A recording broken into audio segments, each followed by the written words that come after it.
Hi, welcome back to McCall's Quilting Parisian Grace Quilt-Along. I'm Laura Roberts and I will be escorting you through this lovely trip through Paris. And today I'm going to show you how to make the bee blocks in this lovely, lovely quilt. And so what I've got here, I'm going to show you what I've got just laid out to ready to go. All right, these are the pieces, the patches that are going to go together to make this unit. Now remember last time I taught you how to sew. You take 2 7/8 inch squares, you sew them 1/4 inch on either side of the line, cut it in half and you open up, you have 2 squares. That's how you're going to make these squares, same way exactly. So you're going to make squares, these piece squares, just like you did last week. And you're going to make the various fabric arrangements like that. And then you're going to take just one of the 2.5 inch cream red floral squares and you're going to sew these together and you'll have this unit here. This is one of the corner units. Over here we have a different kind of pieced rectangle. Last time we made pieced flying geese. Remember those? Well, this time we're making those pieced rectangles that I had mentioned before, that when you sew them together you get a chevron. Now what's different about these is you have to watch the orientation in which you sew. Now if you look at this one, you'll see that the red cream floral is going off to the northwest. But here it's going off to the northeast. And on this one you've got the brown going off to the northeast, and here it's going off to the northwest. So I'm going to show you how to do those and how to remember when you're stitching them so you don't make flying geese by mistake. So I'm going to take these over to the machine and I'll show you what I'm talking about. Okay, glasses have to be on. And I'm looking at this one. This is the one that I'm going to be sewing now. So I want to make sure that that line that I drew on that 2.5 inch square is going in the same direction as the seam. All right, so I'm just going to line these like we normally do. Okay, get that out of the way. And here we go. Let's get that sewn right down on that line. It's very much like flying geese. The only thing that's different is the orientation of that second square. Okay. And remember, you can chain piece these once you get going. Okay, I'm just going to trim that off here. And I'm going to press it open. You don't necessarily have to press this open before you do the next one, but I like to. It's not like the flying geese, you absolutely must because the seams cross. There, that's pretty. Okay, and back. Over here, put my little thread guy under. There we go. Okay, so to be like this one, again, this one, remember that line I showed you? That penciled line has to be parallel. Do you see what I mean? See right here, that penciled line is parallel to the seam you just sewed. When you were doing your flying geese, it was like that. Well, now with these, it's like this. All right? This is actually a really cool shape, a really cool unit, because as I said, it can make chevrons, but it can also make sort of you can make a zigzag. They're really cool and they're as easy as flying geese. Okay, so I know that's going to work. I'm going to go here and just sew that together like that. Just right down on the line, just like before.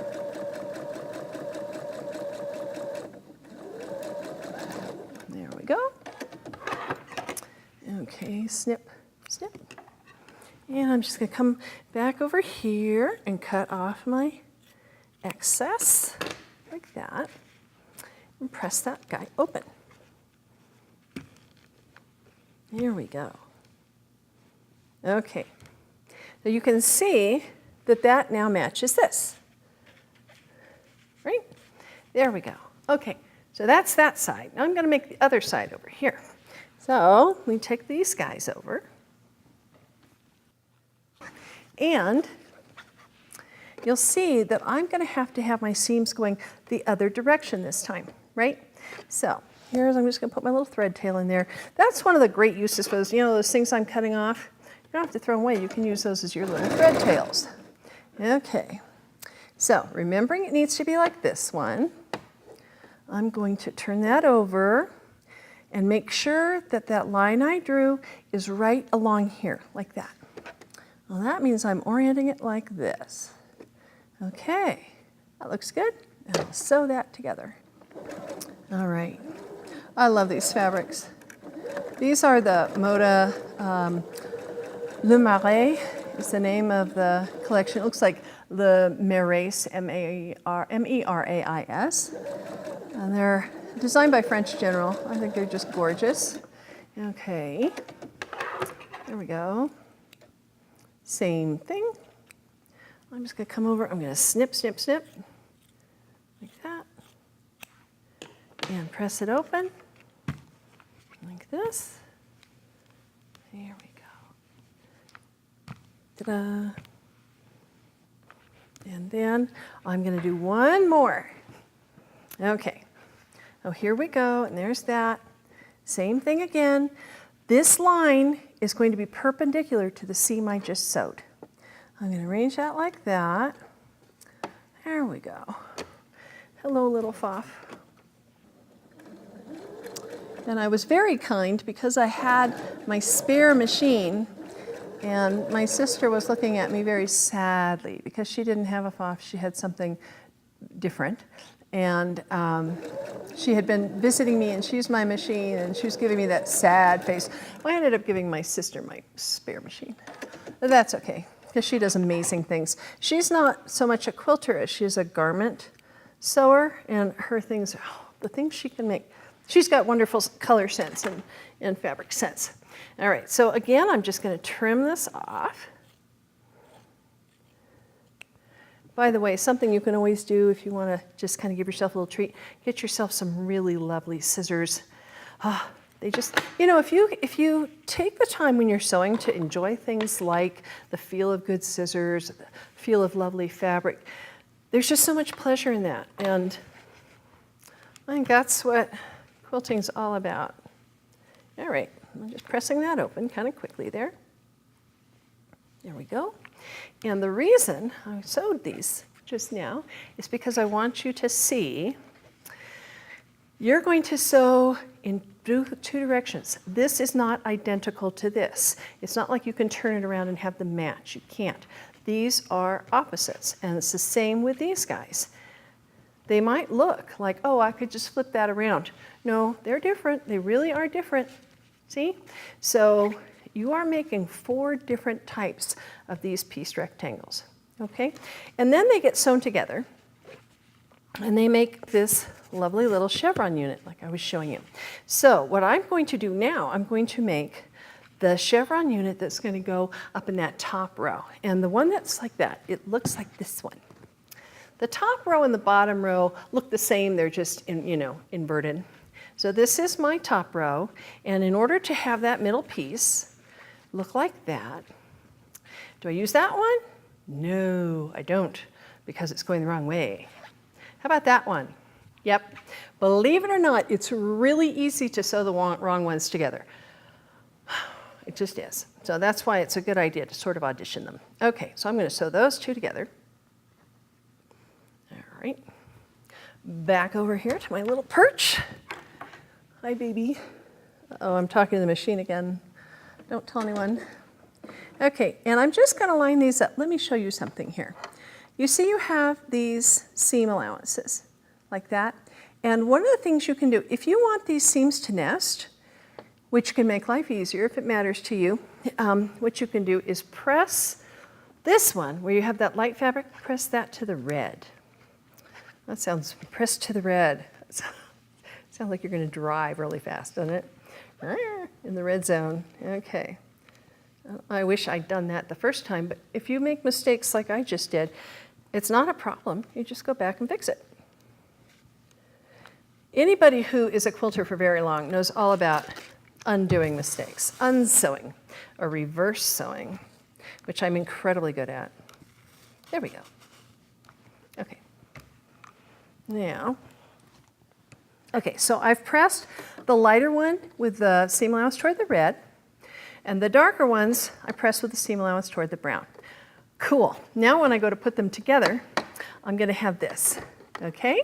Have I got this in the right orientation? I can look at that. Yes, I do. All right.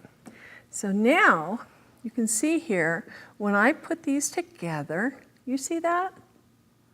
I'm going to have my seams butting up against one another. And you can feel it. If you just feel when they're just right. Okay. I got my little edges aligned.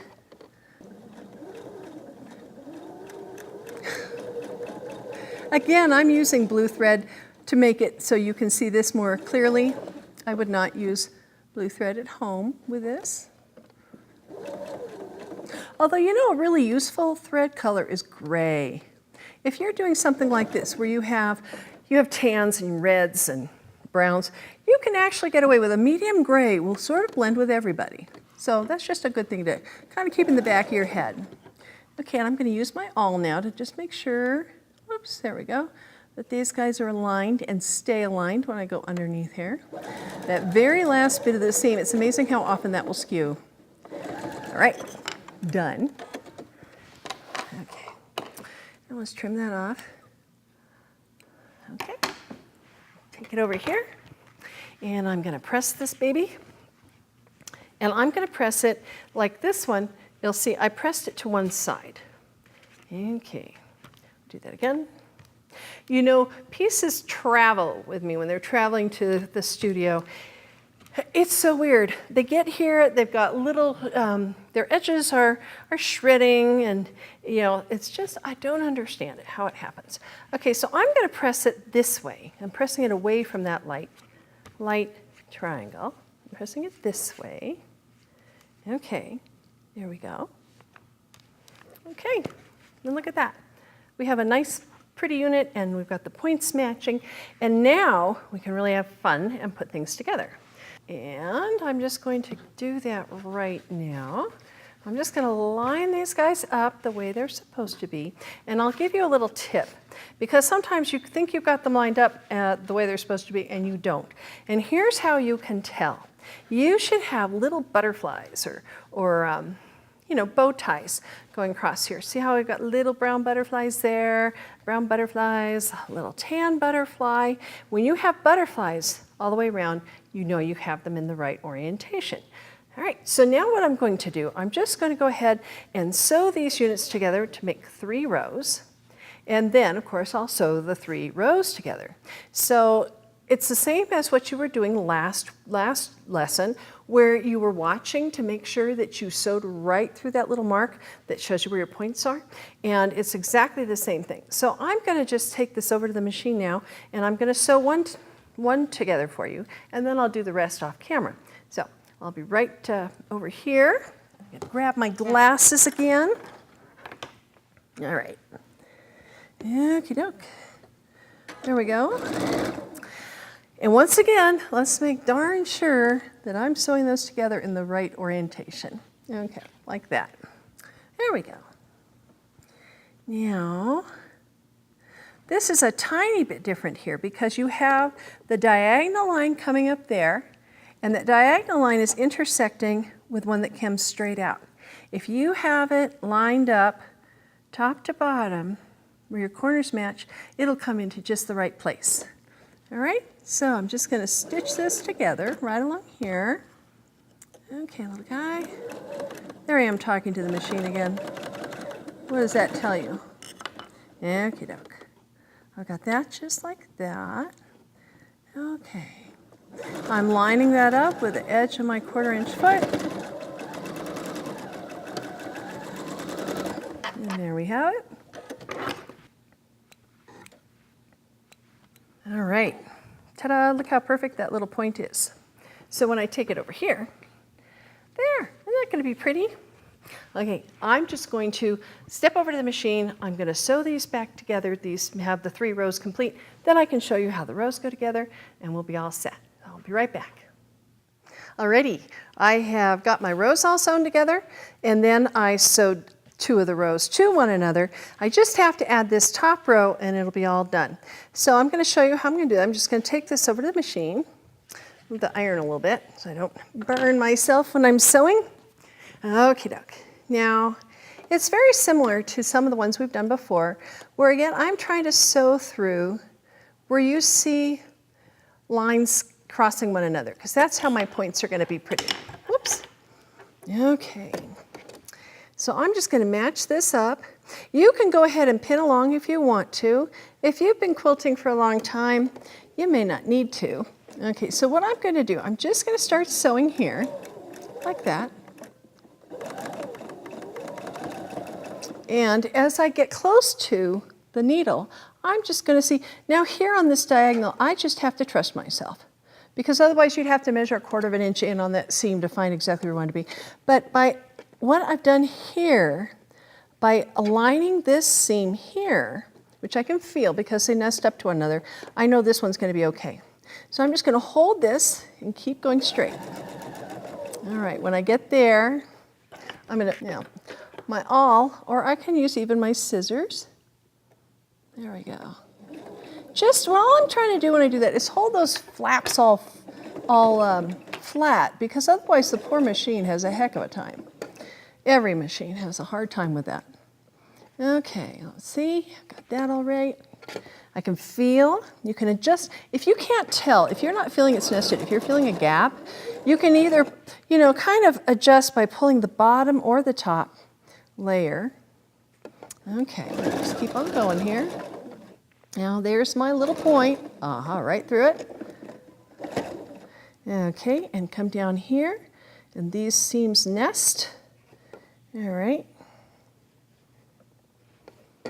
And when you're pressing all your little seams that are inside a row, just kind of think about, line them up and decide, all right, in order to have these lie the way I want to, I need to press these 2 seams in and those 2 seams out. I'll show you what I mean, just a sec. Okay, I'll get that last little one. All right.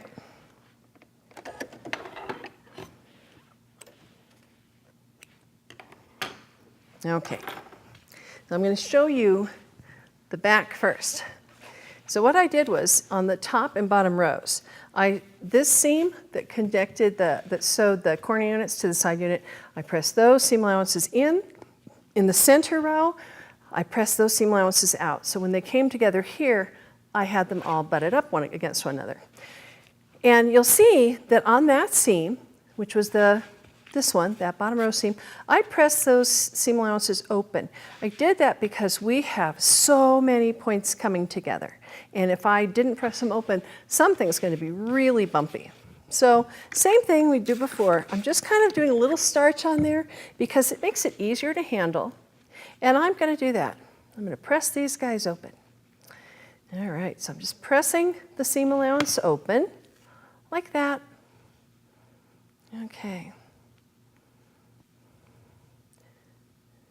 And the next step is putting on the frame. Now remember, these blocks, when you have B blocks, you're going to have the center block. The center of the block is the same, but you have 2 different frames. That's what makes them not identical. Okay, I'm just going to get this one from this side because it's easier for me to handle being right-handed. There we go. Okay, baby. Ta-da.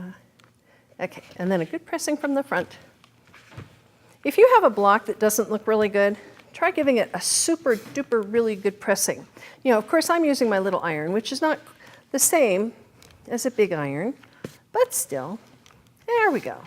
Okay, so in terms of the borders, you have the red floral and the red print being used as borders for this block. And you can see that the red print is directional. You see what I mean? It's got an up and a down. And what you may want to do is to sew them so that either these rounded things, these flowers, are all going out like that, or you could do it the other way around and have them all coming in. So I'm going to go ahead and sew these so they're coming in like that. It's just like the last time I sewed on a frame. I'm going to watch those little points, so make sure that my points look nice. And I'll be right back and I'll show you the finished block. And here it is. My first bee block is all done and I'm really, really pleased with it. I think it's so pretty and I really like how that border turned out, you know, kind of having those coming in like that, sort of surrounding it like little clapping flowers or something. And then I can't wait to do this next one where I'm going to have that pretty red floral for my frame. So you have homework. Can you please work on your bee blocks and get them put together? And it's not hard. None of this is hard. You just have to be a little patient and take some care to make sure that you're sewing through where those lines match so that your points come out the way you want them to. And we'll get together next time and make our C blocks. So I'll see you then. If you still don't have your kit and you want to get the fabrics I'm using, please go to mccallsquilting.com/quiltalong where you can get these gorgeous fabrics from Moda. And of course, thanks to FOF for letting me use their pretty machine. See you next time.